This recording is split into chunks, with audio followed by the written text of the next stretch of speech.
Hi everybody. Thank you to those people that have already viewed my first segment, and I'm back for a second one. Basically today I wanted to talk about um, the future and career paths, and particularly what it means for me. Um, at the moment I work as a finance officer. I guess you could say it's like an accounting type role, but not as such. Um, a lot of people stereotype people with autism and Asperger's syndrome thinking they're like that Dustin Hoffman and Tom Cruise movie Rain Man, where you'd be able to add up six-digit figures times it by a million. I myself, I'm not like that. Um, I have obsessions in many different areas, but me and numbers just simply don't get along.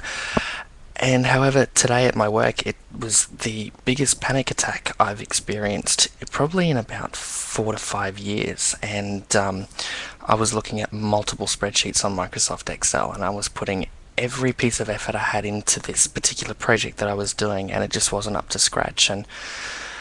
And although there are people at my work that don't know about the condition, which is fair enough, they weren't patient. And that's the biggest thing that got me, because I put my heart and soul into something and basically had it thrown in my face and got me to feel like an idiot.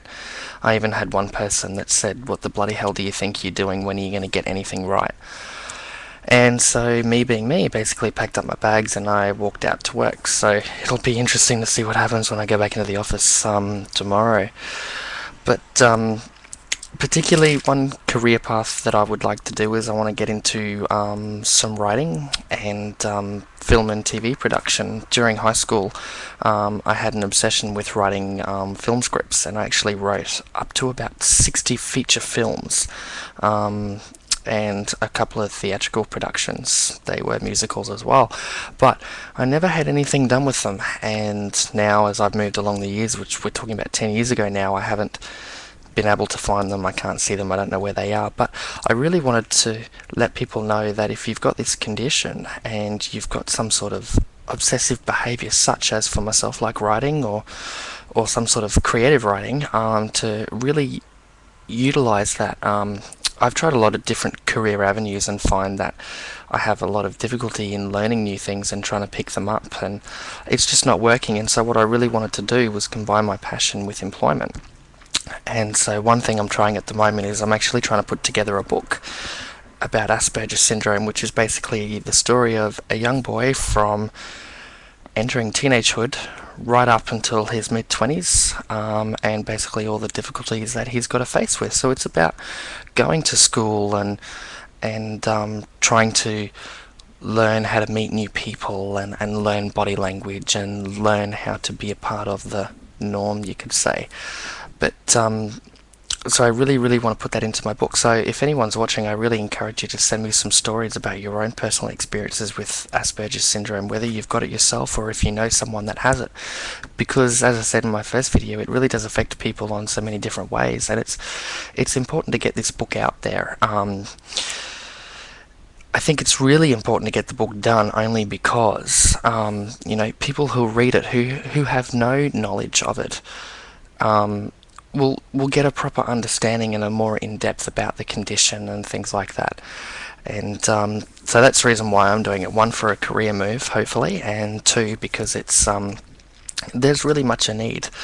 So yeah, but the next thing I really, really wanted to discuss about was, as I said previously, was obsessive behavior and things like that. And as I said before, I'm not any good with numbers and figures, which is fine. But one thing, there's certain things that I'll read about or that I watch, and I only have to watch it once, and I know it just like that. I can remember 16 years ago, I actually picked up a pamphlet of the local train network, which has 8 different suburban lines around our city here in Australia. And I remember within half an hour of being able to read that, I could sit down and quote every single train station that existed on that line and its name and place. And even to this day, 15 years later, I still know exactly every single one of those train stations. During my high school years, I did a modern history piece of paper on the British royal family, and although I basically skimmed read from what I remember, I skimmed read about the history of the British royal family. I'm able to tell you every single member of the royal family that existed from this century through the 20th century to halfway through the 19th century, and what year they were born, what year they abdicated, what year they turned over the crown, major events that took place during the British Industrial Revolution. So it's interesting how little things like that can come together. My next thing that I believe I'm pretty good at is weather events, and for some reason I seem to be able to quote major events such as December 25, 1974 Cyclone Tracy, the May 3rd, 99 tornado outbreak of Oklahoma City, the first F5 tornado ever to hit a major city with wind speeds of up to 280 miles per hour. Now, living here in Australia, why that would be of complete relevance to me as it happened in a little town in the US, I have no idea. But it's funny how these little things sort of tend to get into your brain and you never ever forget them. And the other thing I can remember too is I can name over 130 different airlines throughout the whole world and know exactly what country they come from and what part of Australia they travel to and what part of Australia they don't travel to. So it's funny how these things happen. But definitely, if anyone is watching, please, can you send me in your stories about the experiences that you've had with Asperger's syndrome, particularly in school and around bullying, because that's one part that I really want to focus on. And I really want to raise some awareness in this book about lots of other issues that affect young people, such as fitting in with your peers, homosexuality and your own sexual identity, youth suicide, all these sorts of things need to come together, and I really want to link it in with someone who's being affected by Asperger's syndrome, because although you have people tell you, oh, it's great that you're different, or you really exercise your own individuality, it's not always that easy, and I think a lot of people in the norm tend to forget that. So please, if you've got any ideas for my book, please send them through, and I can't wait to hurry up and finish it and share it with everyone.